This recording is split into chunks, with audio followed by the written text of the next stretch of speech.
Okay, today we will be taking our Reading CBA for 6th grade. This is our second CBA. So what you're going to do is you're going to read the story from Charlie Joe Jackson's Guide to Extra Credit. You're going to read the passage on your own. And then when you're finished reading the passage, I'll be ready to read the questions to you. So go ahead and pause until you're ready for the question. And then I will be able to read these orally to you, okay? So pause. Once you finish the story, you can restart it, and I'll read you question number 1. Okay? Question number 1. Paragraphs 1 through 8 contribute to the plot by A. Hinting at how Charlie Joe will resolve his problem. B. Describing the qualities that others enjoy about Charlie Joe. C. Providing the reason for Charlie Joe's conflict.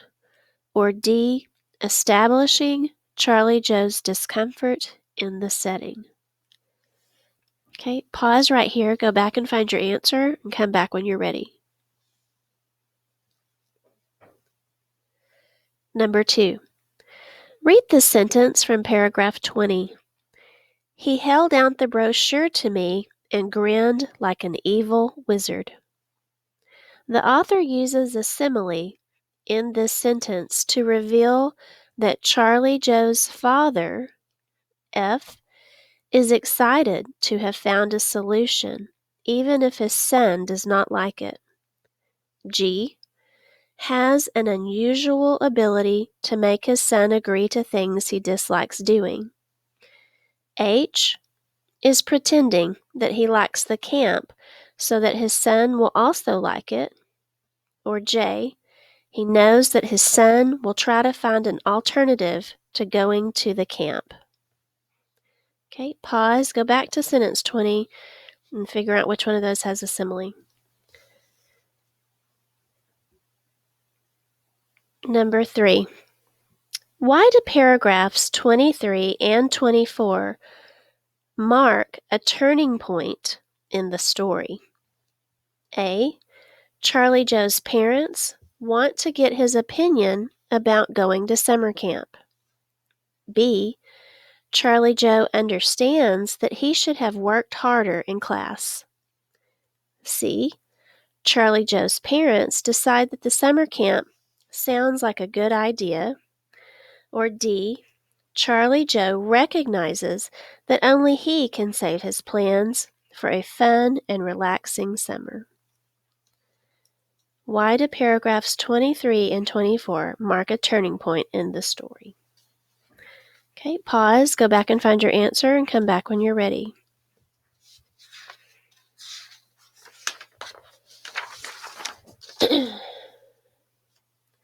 Number 4. Based on paragraphs 18 and 19, the reader can conclude that Charlie Joe thinks Miss Farrell, F, does not understand what kinds of activities kids really enjoy. G has found a way that may make his classwork more fun. H does not really believe that he can improve his grades. Or J is treating him unfairly by suggesting he attend summer camp. Okay? Stop. Come back when you're ready.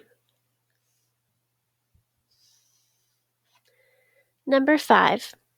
What is the best summary of the story? A. Charlie Joe attends a conference with his parents and his teacher. His father says that Charlie Joe's grades have worsened and must be improved. The teacher hands Charlie Joe's father a brochure about a camp, and Charlie Joe realizes it is an educational camp. Because of this, he does not want to go. B. One day at school, Charlie Joe and his parents attend a conference with Charlie Joe's teacher. At first, Miss Farrell describes Charlie Joe's good qualities, but Charlie Joe's father is concerned about his academic performance. Miss Farrell suggests that Charlie Joe attend a summer camp that is educational but also fun. C. Charlie Joe meets with his parents and teacher for a conference at school. Charlie Joe does not want to go to summer camp. Instead, he says he will get good grades. His parents are not sure whether to accept his offer, so they try to determine whether Charlie Joe is serious. D. During a parent and teacher conference, Charlie Joe's teacher suggests that Charlie Joe attend an educational summer camp. Charlie Joe's father thinks that the camp is a good idea, but Charlie Joe does not want to go. He bargains to make excellent grades rather than attend the camp. His parents agree to this offer. Okay, think about that one. Pause and come back when you're ready. Number 6. Which sentence best explains why Charlie Joe's father considers sending Charlie Joe to camp? I'm not sure how to say that word. To this camp. F. Finally, my dad turned around and looked at my mom, who nodded. G. You've never gotten straight A's in your life? H. It would be a bad parenting if we just sat here while you threw your talents away. Or J. My dad thumbed through the brochure. So which sentence best explains why Charlie Joe's father considers sending Charlie to this camp? What sentence helps explain that? Okay, pause and come back when you're ready for number 7. Number 7. The first person point of view helps the reader understand A. That Charlie Joe's dad is serious about sending him to camp. B. Why Charlie Joe's mom will not help him. C.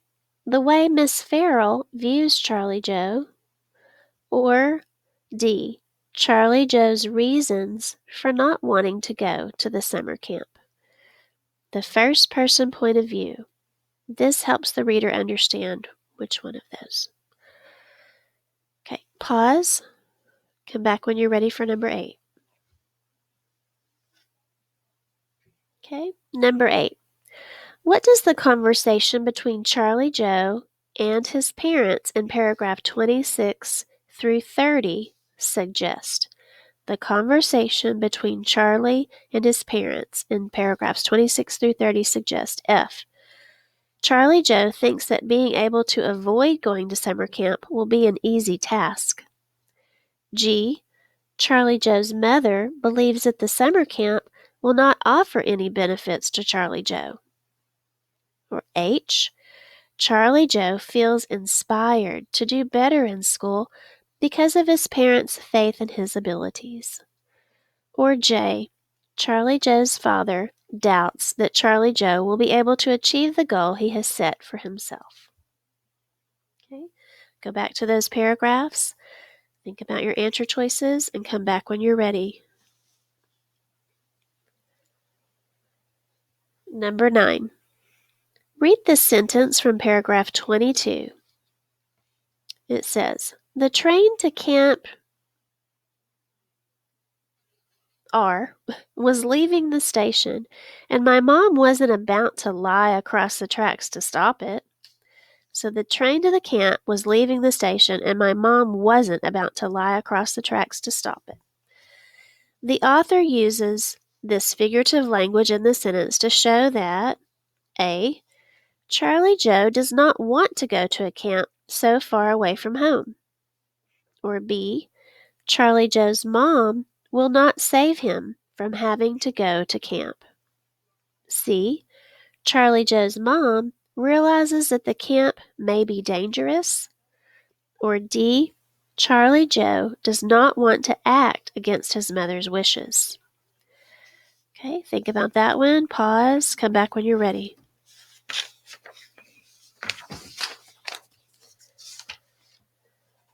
Okay. Number 10. Which statement best conveys how the shift in the plot affects the characters? How the shift in the plot affects the characters. F. Charlie Joe's dad doesn't have much faith in his son's commitment to academics, but Charlie Joe convinces him that he is capable of making good grades. G. Charlie Joe's dad doesn't trust Mrs. Farrell at the beginning of the meeting, but ends up believing that she knows what is best for Charlie Joe. H.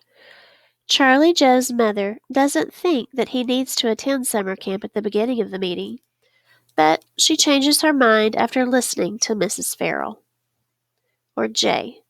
Charlie Joe isn't excited about going to summer camp at first, but comes around to thinking it will be fun. Okay, think about that one. Pause, come back when you're ready. Number 11. What is one theme of the story? What is just one of the themes of the story? A. Parents don't always have a child's best interest at heart. B. Parents should never let children go to summer camp. C. Sometimes a negative situation can inspire a person in a positive way. Or D. Lying to parents is never a good thing. Okay, think about the theme. Pause, come back when you're ready. Number 12, the last question. It says, which qualities best describe Charlie Joe? F. Shy and determined. G. Determined and dishonest. H. Shy and realistic. Or J. Determined and realistic. Okay, so think about the qualities in Charlie Joe. Pick the ones that you think are the best. Okay, that was the last question. When you are finished, make sure that you have shown your work, that you have proved your answers by annotating and going back to find your answers. Your teacher will be looking for that. Please make sure you've bubbled in your answer sheet and done your absolute best. Thank you guys. Good job.